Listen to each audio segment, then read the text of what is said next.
여러분 안녕하십니까. 12월 13일 새벽이 됐습니다. 저는 책입니다. 겨울비는 사람의 마음을 참 스산하게 합니다. 어제는 우리 세대들은 아주 익숙한 1212 12월 12일이었죠. 43년 전 1979년 그해 가을 박정희 대통령이 서거했습니다.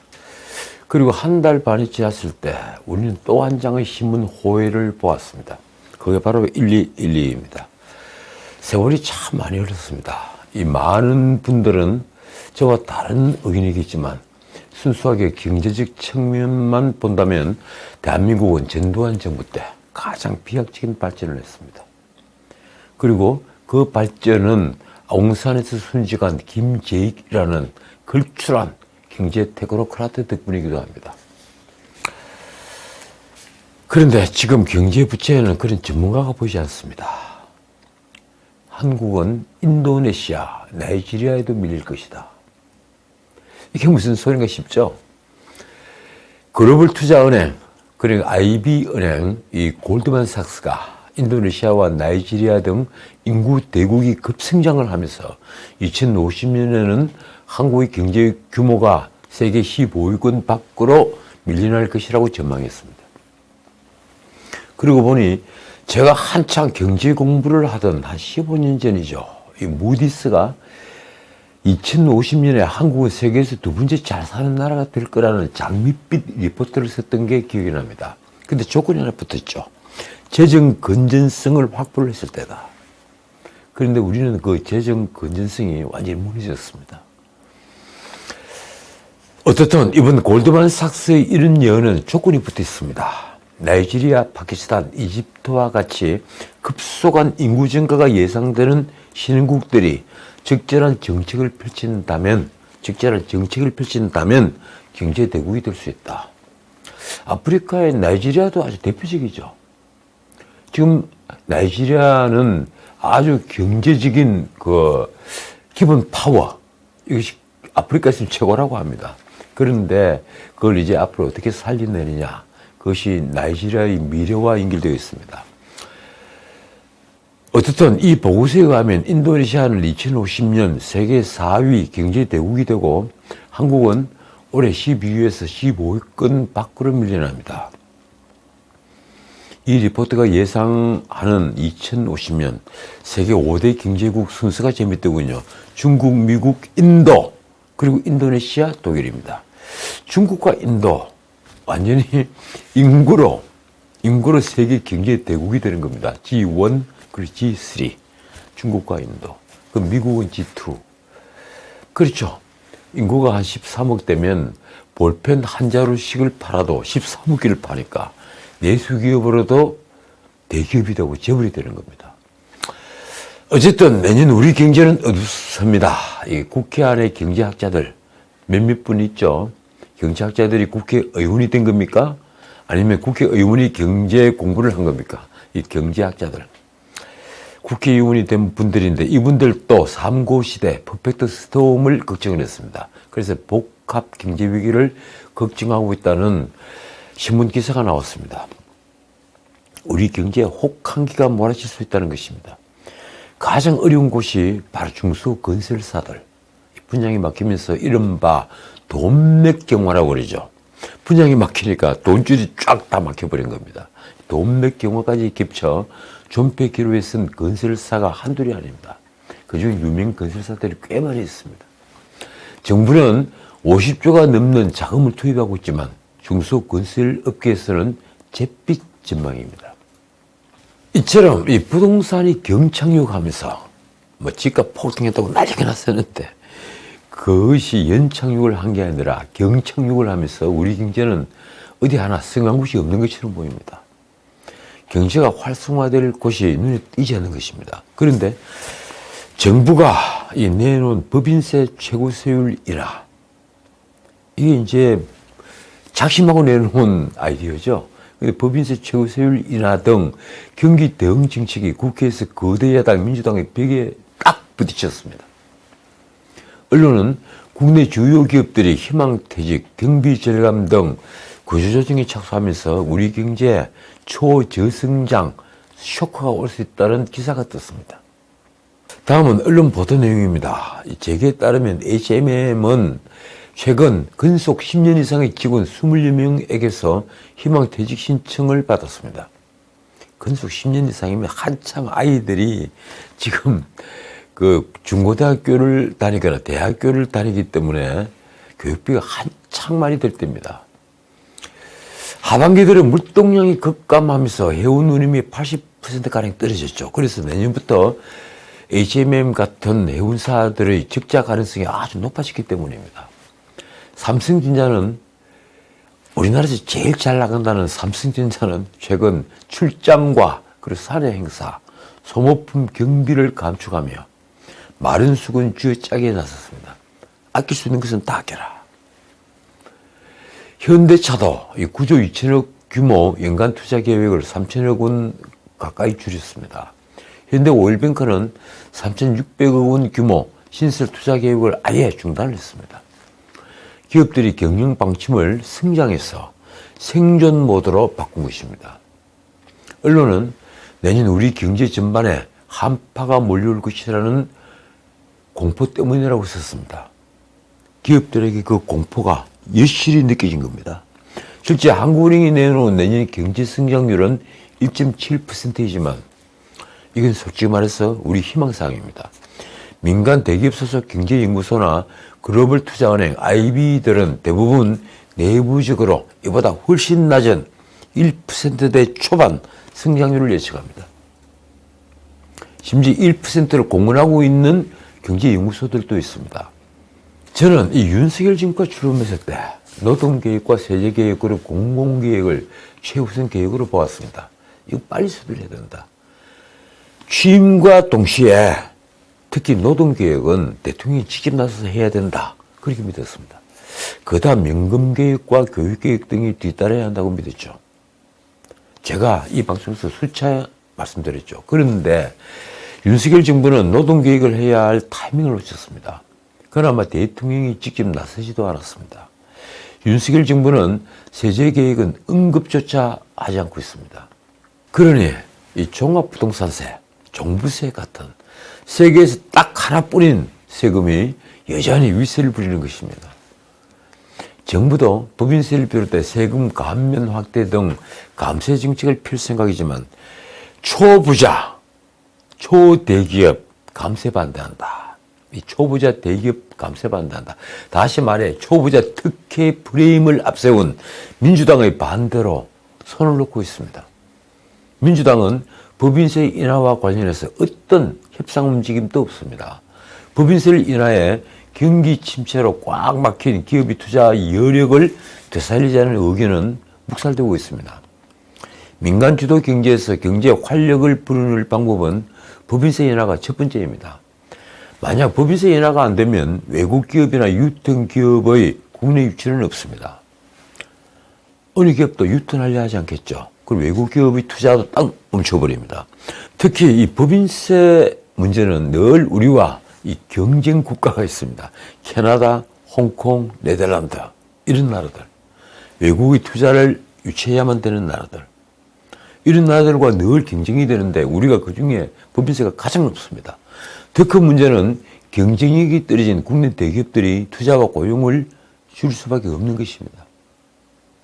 그런데 결론은 지금 그 방향으로 가고 있습니다. 그 방향인 것 같습니다. 정부가 내놓은 법인세 최고세율을 현행 25%에서 22%로 낮추는 개정안에 대해 야당인 민주당이 쳐다보지도 않습니다.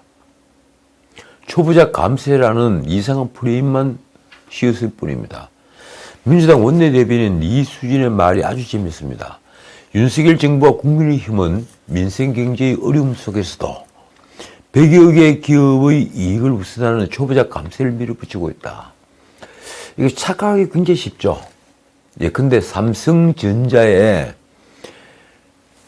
감세를 해주면 그건 이재용을 더 부자로 만든다. 그렇습니까? 지금 삼성전자 주식은 국민 주식이 되어 있습니다.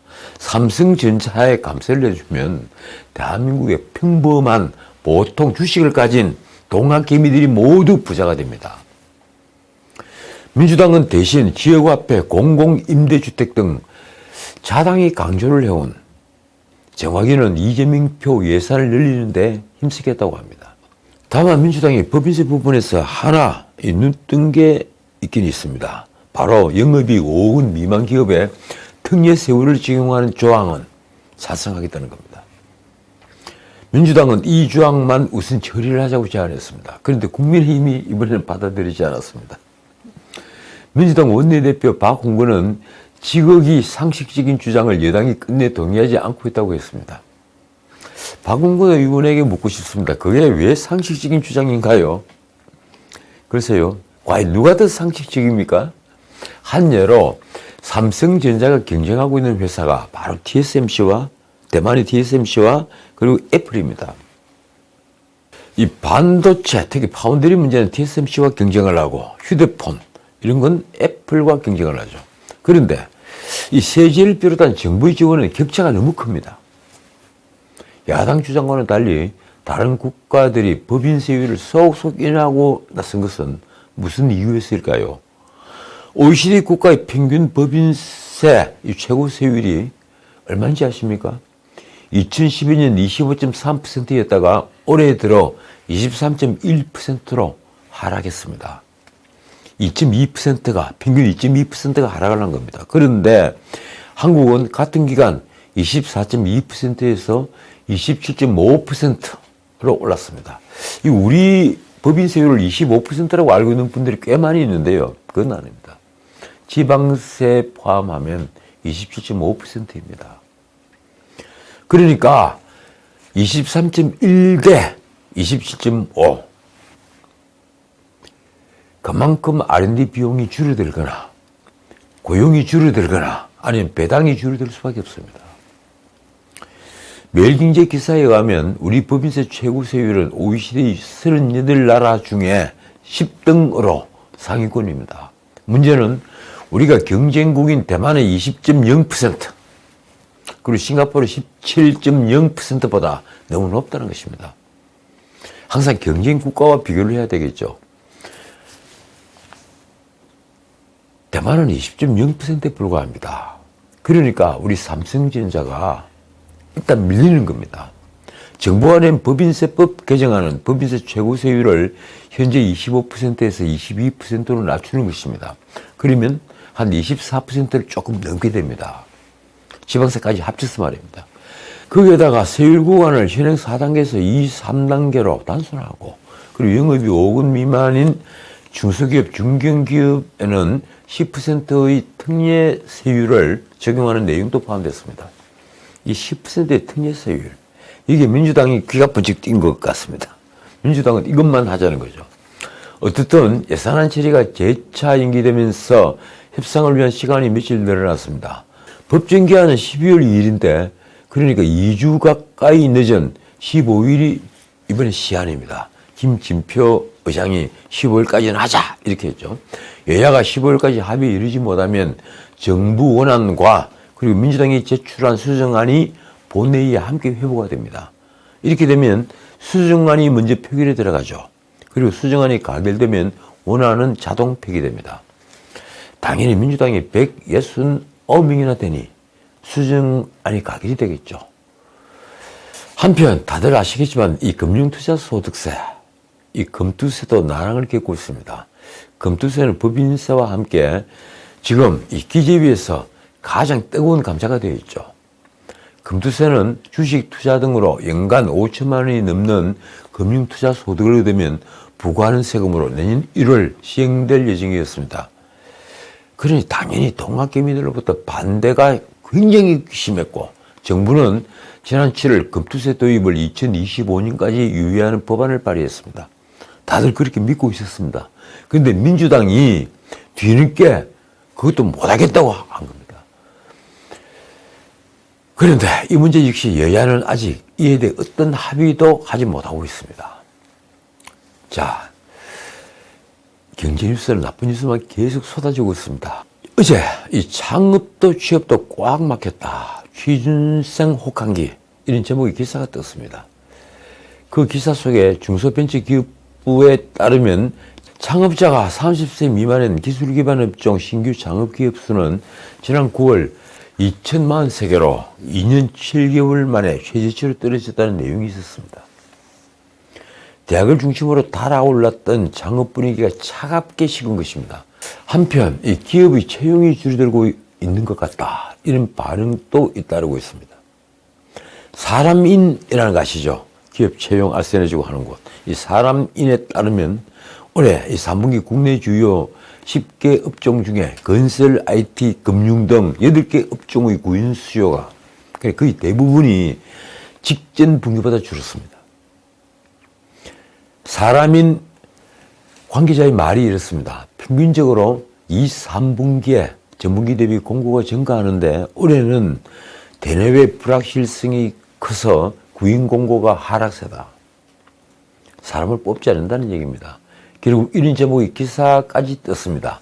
연초부터 고용 빙하기 오나, 수출은 이미 내리막길.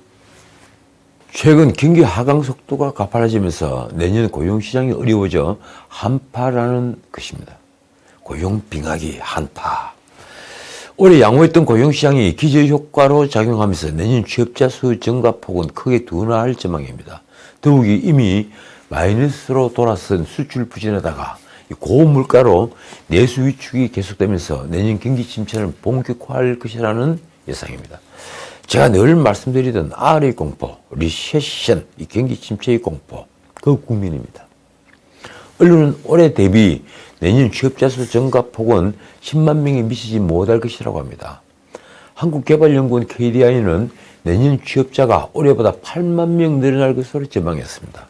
한국은행은 9만 명으로 예상했습니다. KDI보다 1만 명이 더 많습니다. 그런데 KDI가 올해 예상한 취업자 수 증가는 무려 79만 명, 한은은 82만 명을 예상했었습니다. 이런 대규모 증가는 코로나 방역 해제 이후에 경제 리오프닝 효과로 분석됐습니다.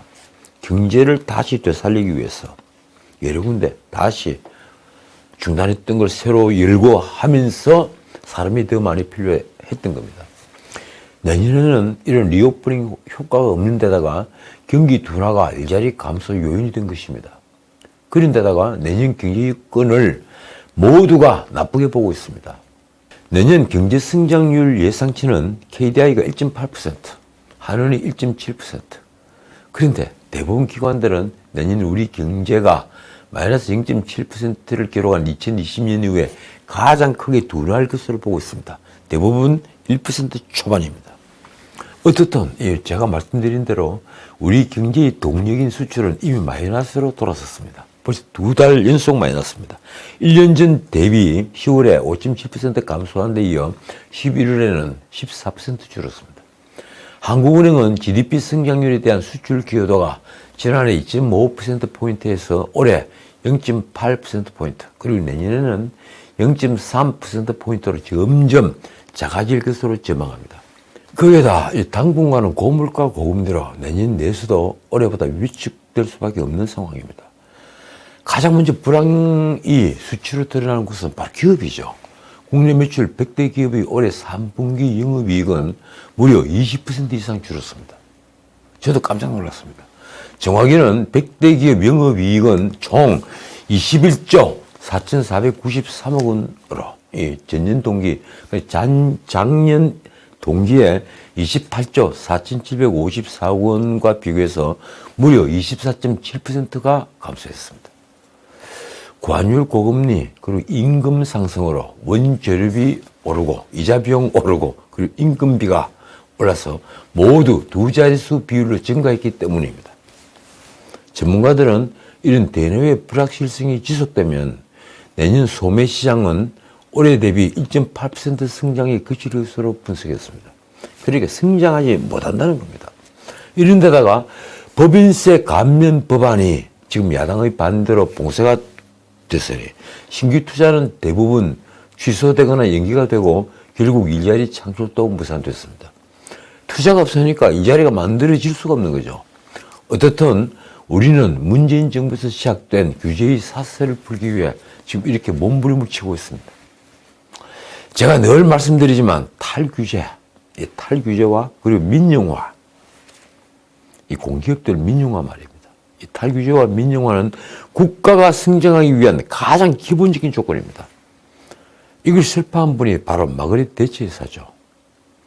신문도 경기 침체 막는 길은 투자뿐, 기업 발목 잡는 입법 횡포 멈춰야 한다는 제목의 사설을 내놓았습니다. 그 사설의 끝에는 보다 못한 민주당 출신 김진표 의장이 국가 경쟁력이 달린 일이라며 법인세법과 그리고 반도체법을 통과해달라고 중재안까지 내놓고 야당, 민주당 설득에 나섰다는 점을 강조했습니다. 반도체 경쟁국인 대만의 법인세 지방세율이 아까 말씀드린 대로 20%인데 한국은 27.5%에 달해 이대로라면 반도체 먹거리를 대만에 빼앗기게 된다는 것입니다. 이 사설의 마지막 문장이 이렇습니다. 아무리 여야가 싸워도 기업 투자를 가로막고 미래 먹거리를 죽이는 국가적 자해만은 멈춰야 한다. 지금 국가적 자해를 하고 있다는 얘기입니다. 자, 이제 조금 다른 얘기 좀 하죠. 이재명을 둘러싼 여러 의혹 중에 변호사비 대납 의혹이 있죠. 상방울 그룹의 배임 횡령 의혹과 연계된 의혹입니다. 그걸 수사하는 과정에서 대북 송금 의혹까지 튀어나왔습니다. 불구졌죠. 상방울 조폭 김성태는 지난 5월 31일 결국 해외로 도피했습니다. 튄 겁니다. 이원석 검찰총장은 8월 말 수원지검장 홍승욱을 불러 왜 김성태 출국 금지를 하지 않았느냐고 크게 질책했습니다. 그게 언론에 다 나왔죠. 사실 홍승욱은 좀 억울합니다. 김성태가 도주하기 일주일 전인 5월 23일 취임했기 때문에 전임지검장 신성식이 책임져야 할 문제였습니다. 신성식 지검장 당시에는 상방울 그룹은 물론 이재명의 변호사비 대납 의혹 수사도 솔직히 말해 지지부진했죠. 그냥 뭉개고 있었죠. 검찰은 김성태의 뒤를 쫓는 한편 그와 경제적 공동체라는 KH그룹 배상윤도 수사 선상에 올랐습니다. 이번에 많이들 놀랐겠죠. KH그룹 배상윤이라는 조폭이 남산에 있는 그랜드 하얏트 서울을 갖고 있더라. 그리고 평창에 알펜시아도 사들였더라. 많이 놀랐을 겁니다. 배상윤은 김성태가 2010년 상방울을 인수할 때 주가조차 공범이었죠. 그리고 함께 유죄 확정 판결을 받았습니다. 이후에 KH그룹과 상방울그룹은 서로 전환사채, 시비란 것을 인수해주고 올해 4월 상용차 인수진에 함께 뛰어드는 등으로 경제적 공동체라는 평가를 받고 있습니다. 상용자동차 인수진에 뛰어들면서 주가 많이 올랐다가 또 처박혔죠. 그런데 이 배상윤 역시 해외에 도피 중입니다.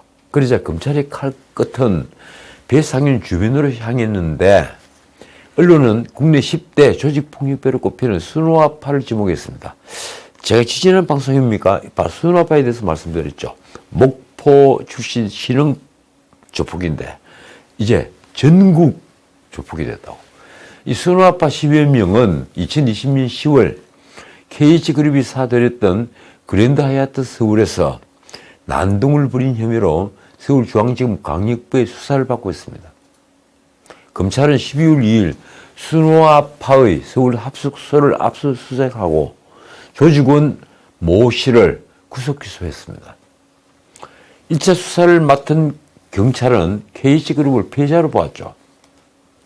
KH그룹이 소유하고 있는 하얏트 호텔에서 난동을 부렸으니 말입니다. 그런데 검찰은 순호아파 일당이 배승윤 회장이 60억 원을 떼먹었다고 주장했던 점 등을 근거로 KH그룹에 대한 수사를 변경하고 있습니다. 다 같은 조폭그룹 아니냐 이렇게 변경하고 있는 겁니다. 중앙지검 강력부는 KH그룹의 평창 알펜시아 리조트 매각 입찰 방해 사건도 지난달 20일 춘천지검으로부터 이첩받아서 수사 중에 있습니다. 결국 김성태의 도피 기간이 길어질수록 KH그룹과 상방울도 타격을 입는 것은 분명해졌습니다. 언론에 나온 검찰 간부의 말입니다. 이번 사건의 본질은 단순히 변호사비 대납 의혹이 아니라 상방울 그리고 KT라는 기업 집단과 정치인 사이의 거대한 정경유착 의혹으로 봐야 맞다. 자, 이 민주당이 11일 이상민 해임 건의안을 결국 통과시켰죠. 여당 의원들이 퇴장한 가운데 강행 처리했습니다. 박지리 해임 건의안을 단독 처리한 이후에 73일 만에 두 번째 장관 해임 말입니다. 대통령실 입장이 이렇습니다.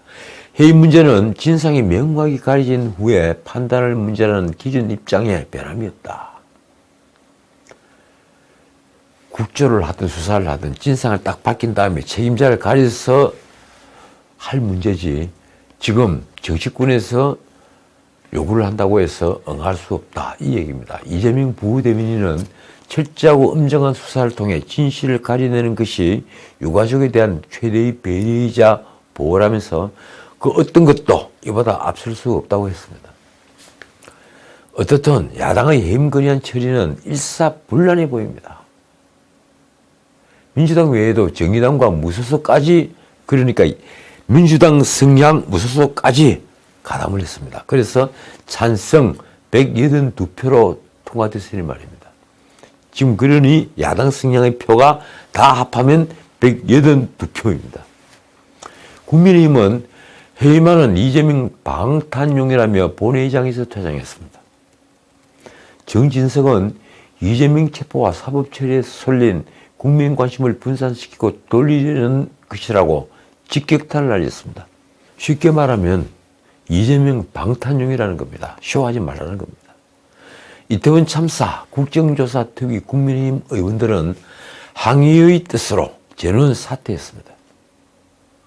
일단 그만둔다고 했는데 그건 좀 더 지켜봐야만 합니다. 결국 국정조사도 파행할 가능성이 커졌습니다. 민주당도 강경 자세입니다. 이재명 방탄용인이 더욱 그렇습니다. 민주당은 윤 대통령이 해임 건의안을 불수용 시에 탄핵이라는 카드를 뽑아들었습니다. 이상민 해임을 하지 않으면 이상민 탄핵을 하겠다. 이 얘기입니다. 만약 민주당이 탄핵안을 본회의의 상정에 가결시키면 헌법재판소 판결 전까지 이상민 장관 직무가 정지됩니다. 그러나 이 탄핵안이 헌재에서 기각되면 민주당과 이재명은 정치적 역풍을 맞을 수밖에 없습니다. 제 생각은 탄핵을 하려면 법률적 책임이 있어야 되는데 그 구성하기가 꽤 어려울 겁니다. 어쨌든 국회는 고함 소리로 인해 시장터 같았다고 언론이 보도했습니다. 국민의힘 의원들은 김진표 의장을 겨냥해서 사퇴하라고 했고 민주당에는 이재명 방탄용이라고 항의했습니다. 재미있는 것은 국민의힘 의원들이 이재명 방탄용이라고 외치자 민주당 의원들은 이상민이 지킬 사람이냐는 막고함으로 맞불을 놨다는 것입니다. 그런데 민주당은 도대체 국조합의는 왜 했을까요? 국정조사 결과가 나오기도 전에 해임안을 밀어붙이는 이유가 무엇일까 궁금해서 제가 묻는 겁니다. 결론은 역시 이재명 방탄용이라는 것입니다. 송은석 원내수석 부대표가 의사진행 발언에서 한 말이 정말 재미있습니다. 절대 다수당으로서 힘자랑과 근육자랑을 계속하고 있는데 여러분 그러다가 근육 터진다. 제가 이거 듣다가 폭소를 참지 못했습니다. 결국 본회의장은 이 말로 다시 한번 아수라장이 됐습니다. 자, 오늘은 여기까지입니다. 또 생각이 들고 싶군요. 근육 터진다. 근육자랑 하다가 근육 터진다. 좋습니다. 오늘은 여기까지입니다. 정진상, 유동규와 함께 이재명의 성남 라인 3인방으로 불렸던 사람 아마 잘 모르실 겁니다. 김남준, 이 민주당 대표실 정무부실장입니다. 이 김남준이 지난 6월 국회의원 보궐선거 당시에 윤형선 국민의힘 후보에 대해 허위사실이 담긴 논평을 냈다가 기소됐습니다. 김남준이 한 허위사실 논평은 윤형선 후보가 알고 보니 가짜 개양 사람이라는 논평입니다. 개양에 살지 않는 가짜 개양 사람이다. 그 당시에 김남준은 윤형선이 20일 거주했다고 그랬죠. 그렇게 주장을 했죠. 그런데 검찰은 5년 11개월째 윤형선이 거주했다는 사실을 확인했습니다. 만약 입장이 거꾸로 되었으면 지금 이재명은 어떤 말을 했을까요? 그는 사필귀정이라는 말을 할 수 있을까요? 지금까지 전식이었습니다.